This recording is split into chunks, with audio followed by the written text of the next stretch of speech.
నమస్తే, welcome to our channel. ఇంగువ జనరల్గా ఇంగువని అజాఫోయిటెడా అంటారు. ఇది కనుక మన వంటలో వాడితే వంట రుచిని ఇంకా ఎక్కువగా పెంచుతుంది. అసలు ఇంగువ వాడడం వల్ల ప్రయోజనాలు ఏంటి?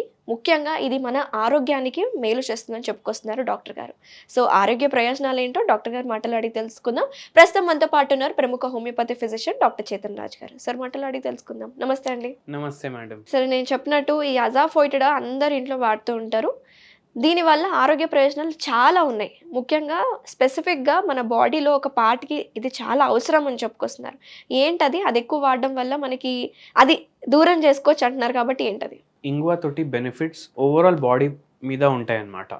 సో ఎప్పుడైతే మనకు కొందరికి కాన్స్టిపేషన్ ప్రాబ్లం ఉంటుంది, మలబద్ధకం ఉంటుంది, వాళ్ళు డైలీ ఇది వాళ్ళ ఫుడ్లో కొద్ది క్వాంటిటీలోనే వేసుకుంటే వాళ్ళకు టేస్ట్ కూడా ఎన్హాన్స్ చేస్తుంది అది, అండ్ మోషన్స్ పాస్ చేయడంలో కూడా ఈజీ ఉంటుంది, డైజెషన్ ప్రాపర్గా అవుతుంది. ప్లస్ బవల్ మూమెంట్స్ ఉంటాయి కదా, మనం బవల్ మూమెంట్స్ కరెక్ట్ అవుతేనే మనకు మోషన్ అనేది ఫ్రీగా వస్తుంది.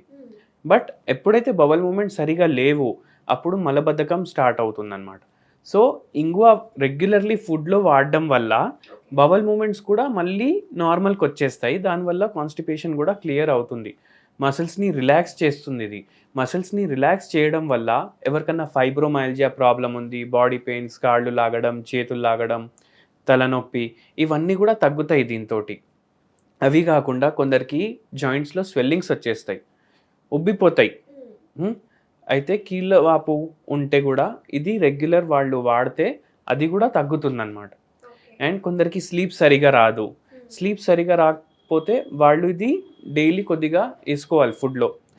సో దాంతో స్లీప్ కూడా రెగ్యులర్ రావడం స్టార్ట్ అవుతుంది. సో మీరు ఈ ఇంగువ ఎక్కువ తీసుకోవడం వల్ల మోకాళ్ళ నొప్పులకి చాలా హెల్ప్ఫుల్ అవుతుందని చెప్తున్నారు. అంటే మోకాళ్ళ నొప్పులు జనరల్గా ఈ రోజుల్లో తక్కువ వయసులో చూస్తున్నాము. సో ఇది ఎక్కువ తీసుకోవడం వల్ల మంచిది అంటున్నారు కదా, ఎలా సార్ ఇది ఎలా ఉపయోగపడచ్చు? ఫస్ట్ ఆఫ్ ఆల్ మోకాళ్ళ నొప్పులు ఏంది ఇప్పుడు చూడండి, సింపుల్ ఎగ్జాంపుల్ తోటి చెప్తాను. చిన్న పిల్లలేమో బిల్డింగ్ బ్లాక్స్ తోటి ఆడుకుంటారు, చూసారా మీరు ఎప్పుడన్నా? మీ దగ్గర ఉండేనా చిన్నప్పుడు? ఆ బిల్డింగ్ బ్లాక్స్ తోటి ఇల్లు తయారు చేసుకుంటారు, హెలికాప్టర్ తయారు చేస్తారు, కార్ తయారు చేస్తారు. అయితే అది ఎట్లా ఒక్కదాని మీద ఇంకోటి జాయిన్ చేయాలి. అట్లనే మన బాడీలో జాయింట్స్ ఉంటాయి అన్నమాట. సో అవి ఎట్లా అటాచ్డ్ ఉంటాయి, మన బాడీలో జాయింట్స్ కూడా అట్లా అటాచ్డ్ ఉంటాయి. So over a period of time అది రెగ్యులర్లీ మీరు పిల్లలు దాంతో ఆడుకుంటుంటే ఏమవుతుంది, ఒక్కొక్కసారి అట్లనే అతికిచ్చేసి పెట్టేసిండ్రు అనుకోండి, అది టైట్ అయిపోతుంది. ఒక్కొక్కసారి ఏమవుతుంది, లూజ్ అయిపోతుంది. సో అట్లనే మన జాయింట్స్లో కూడా ఈ మన టాయ్స్ ఉంటాయి కదా, అట్లనే మన జాయింట్స్లో కూడా అటాచ్మెంట్ ఏదైతే ఉంటుంది అది మూమెంట్ రెగ్యులర్లీ చేయాలి మనం జాయింట్స్ది, అండ్ కరెక్ట్ ఫామ్లో చేయాలి. ఇప్పుడు చూడండి, ఆ టాయ్ పాతగా అయిపోయినాయి అనుకోండి, సరిగా ఫిట్టింగ్ అవ్వదు. ఒకవేళ అట్లనే ఫిట్ అయి ఉన్నాయి, చాలా రోజులు అయిన తీసి అంటే లాగడానికి మనం లూబ్రికెంట్ వాడతాం. ఇప్పుడు ఆయిల్ కానీ ఏదైనా వేస్తే అది ఈజీగా మళ్ళీ ఓపెన్ క్లోజ్ అవుతుంది. అట్లనే జాయింట్స్ కూడా మీరు సరిగా రెగ్యులర్లీ వాడకపోతే, అంటే రెగ్యులర్లీ ఫిజికల్ యాక్టివిటీ చేయకపోతే కానీ, యోగా చేయకపోతే కానీ, వెయిట్ సరిగా పెట్టుకోకపోతే కానీ అవి ఏమవుతాయి, ఉబ్బిపోతాయి, ఇన్ఫ్లమేషన్ వచ్చేస్తుంది. And over a period of time, ఇప్పుడు ఆర్థరైటిస్ అంటాం మనం మెడికల్ టర్మినాలజీ, కానీ over a period of time అది ఒకటేసారి రాదు. మన లైఫ్ స్టైల్ని బట్టి యంగ్ ఏజ్లోనే స్టార్ట్ అవుతాయి, కానీ దాని లక్షణాలు మనకు ఒక సర్టెన్ టైం తర్వాత కనిపిస్తాయి. ఎందుకు? జాయింట్స్ వీక్ అయిపోయినాయి. ఇప్పుడు ఆ టాయ్స్ ఎట్లా పాడైపోయినాయి, అట్లనే జాయింట్లు వీక్ అయిపోయినాయి. Over a period of time cartilage damage అయిపోతుంది. సో దానికి సరిగా గుజ్జు లేకపోవడం, లూబ్రికేషన్ లేకపోవడం, దానివల్ల బోన్స్ డైరెక్ట్ కాంటాక్ట్లో వచ్చి రబ్ చేసుకుంటాయి అన్నమాట. దానివల్ల బోన్స్కి డ్యామేజ్ అవుతుంది. ఇవన్నీ కారణాలు ఆస్టియో ఆర్థరైటిస్ కానీ ఏదైనా వేరే ఆర్థరైటిస్ కానీ రావడానికి, జాయింట్స్లో స్వెల్లింగ్ రావడానికి కారణాలు. సో అందుకే మసిల్ స్ట్రాంగ్ ఉన్నాయా లేవా, జాయింట్ స్ట్రాంగ్ ఉన్నాయా లేవా, బోన్ హెల్త్ కరెక్ట్ ఉందా లేదా, ఇవన్నీ మనం కన్సిడర్ చేసుకుంటూ ఉండాలి. గుజ్జు సరిగా ఉందా లేదా, ఇవన్నీ కరెక్ట్ ఉంటే మనకు ఆర్థరైటిస్ అనేది స్టార్ట్ అవ్వదు. సో ఈ జాయింట్లు స్ట్రాంగ్ చేసుకోవాలి మనం. కార్టిలేజ్ మనది స్ట్రాంగ్ ఉండాలి. 40 years మన ఏజ్ ఉన్నా, 50 years ఏజ్ ఉన్నా మనం బోన్ హెల్త్ కరెక్ట్ ఉండాలి, అండ్ గుజ్జు కరెక్ట్ ఉండాలంటే మనం ఏం చేయాలి?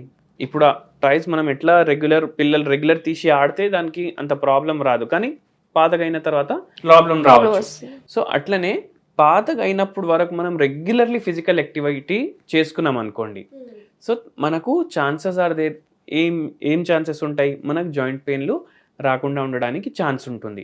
అది కాకుండా మనం కాల్షియం మన బాడీలో కరెక్ట్ పోతుందా లేదా చూసుకోవాలి. దాని తర్వాత ప్రోటీన్ సరిగా ఉన్నాయా లేవా, విటమిన్ డి కరెక్ట్ ఉందా లేదా, మనం మజిల్స్ కూడా స్ట్రాంగ్ ఉండాలి, కార్టిలేజ్ కూడా స్ట్రాంగ్ ఉండాలి. అందుకే విటమిన్ B12 కరెక్ట్ ఉందా లేదా చూసుకోవాలి. And vitamin B12 rich foods తీసుకోవాలి. మనం వేరే వేరే పప్పులు తీసుకోవాలి, చోలే తినాలి ఎక్కువ. బ్లాక్ చనాలు ఉంటాయి కదా మనకు, ప్రసాదం ఇస్తారు చూడండి గుడ్లలో, అది రెగ్యులర్ మన డైట్లో ఇంక్లూడ్ చేసుకోవాలి. నాన్ వెజిటేరియన్ అందరు అంటారు ఏమని, నాన్ వెజ్ తింటే మనకు B12 పెరుగుతుంది, విటమిన్ డి వస్తుంది అనేసి. కానీ non veg as far as possible avoid చేయాలి. ఎందుకు అవాయిడ్ చేయాలి? దాంట్లో కొలెస్ట్రాల్ ఎక్కువ ఉంటుంది, ఫ్యాట్స్ ఎక్కువ ఉంటాయి. మనకు ఎంత బెనిఫిట్ ఉండాలి దానికన్నా ఎక్కువ మనకు హామ్ ఉంటుంది నాన్ వెజ్ ఈ మధ్య ఎక్కువ ఇంజెక్షన్స్ కూడా చేస్తున్నారు. వెయిట్ కూడా పెరిగిపోతుంది. మీరు చెప్పేటట్టు ఇంజెక్షన్లు ఇస్తారు ఆ చికెన్కి, అవన్నీ ఎందుకు? దాని బదులు వెజిటేరియన్ ఫుడ్ ఎక్కువ ప్రిఫర్ చేయండి. మిల్లెట్స్ ఎక్కువ ప్రిఫర్ చేయండి, స్పెషల్లీ రాగిలో ఏముంటాయి, కాల్షియం ఎక్కువ ఉంటుంది రాగిలో. సో రెగ్యులర్లీ రాగి జావా కన్జ్యూమ్ చేయండి. మీరు ఇడ్లీలు చేసుకుంటే ఇది ఏమంటారు, మనం రైస్ పిండి వేసి ఇడ్లీ చేస్తాం కదా, దాని బదులు మీరు రాగి వాడండి, రాగితో దోశలు చేసుకోండి. అట్లనే కాల్షియం పోతూనే ఉంటుంది మీ బాడీలో. దాంతో పాటు మీరు సరిగా నీళ్లు కూడా తీసుకోవాలి, వాటర్ మంచిగా కన్జ్యూమ్ చేయాలి. అండ్ ఇంకోటి మీకు చెప్తాను నేను, ఇప్పుడు మనం గోల్డెన్ మిల్క్ చేసుకుంటాం. గోల్డెన్ మిల్క్ లో ఏం చేస్తాం మనం, టర్మరిక్ కొద్దిగా యాడ్ చేస్తాం, పసుపు మిల్క్ లో యాడ్ చేయండి, కొద్దిగా ఇంగువ యాడ్ చేయండి. పసుపు ఇంగువ రెండు కలిపేసి పాల్లో యాడ్ చేసి కొద్దిగా మంచిగా బాయిల్ చేసుకొని, మీకు స్వీట్ ఉండాలంటే కొద్దిగా మీరు జస్ట్ టేస్ట్ కోసం షుగర్ యాడ్ చేసుకోండి, లేకపోతే బ్రౌన్ జాగరీ ఉంటుంది కదా, బ్రౌన్ షుగర్ యాడ్ చేసుకోండి. అది డైలీ కన్జ్యూమ్ చేయండి. ఇది డైలీ కన్జ్యూమ్ చేయడం వల్ల ఏమవుతుంది, ఇప్పుడు ఆర్థరైటిస్లో ఏమవుతుంది, ఇన్ఫ్లమేషన్ ఒకటి, స్వెల్లింగ్ ఒకటి, మొబిలిటీ తగ్గిపోతుంది. సో ఇది ఇన్ఫ్లమేషన్ని తగ్గిస్తుంది, మొబిలిటీ జాయింట్ది పెంచుతుంది. ఏజింగ్ ప్రాసెస్లో ఎంత డ్యామేజ్ అయింది అది కూడా కొద్దిగా తగ్గే ఛాన్స్ ఉంటుంది.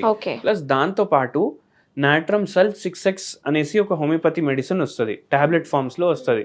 అది ఆ మిల్క్లోనే వేసుకోండి మీరు 2 టాబ్లెట్లు డైలీ. అంటే ఇది టాబ్లెట్స్ మీరు ఎవరైనా వాడచ్చు? ఎవరైనా వాడచ్చు. అంటే పర్టికులర్ గా పర్సన్ టు పర్సన్ అనేది నేచర్ బట్టి డిఫరెన్స్ మనం ఎప్పుడు చూస్తాం, మన దగ్గర పేషెంట్ వస్తున్నారు పర్మనెంట్ గా తగ్గించడానికి చూస్తాం, కానీ మన వ్యూవర్స్ కొందరికి రిలీఫ్ కూడా కావాలి కదా. టెంపరీ రిలీఫ్కి మీరు డైలీ నాట్రమ్ సల్ఫ్ 2 టాబ్లెట్స్ దాంట్లో వేసుకోండి 6 పొటెన్సీలో. అయితే అది మంచిగా బాయిల్ చేసి డైలీ ఆ మిల్క్ తీసుకోవడం వల్ల మనకు ఇన్ఫ్లమేషన్ తగ్గుతుంది, స్వెల్లింగ్ తగ్గుతుంది, మొబిలిటీ పెరుగుతుంది, ప్లస్ ఏదైతే గుజ్జు ఉంటుంది కదా అది కూడా పెరుగుతుంది అన్నమాట. సో ఇన్ని బెనిఫిట్స్ ఉంటాయి. నాట్రమ్ సల్ఫ్, మీరు దాంతోపాటు కొద్దిగా ఇంగువ అండ్ కొద్దిగా పసుపు, ఇవి మిక్స్ చేసుకొని తీసుకోండి మిల్క్లో.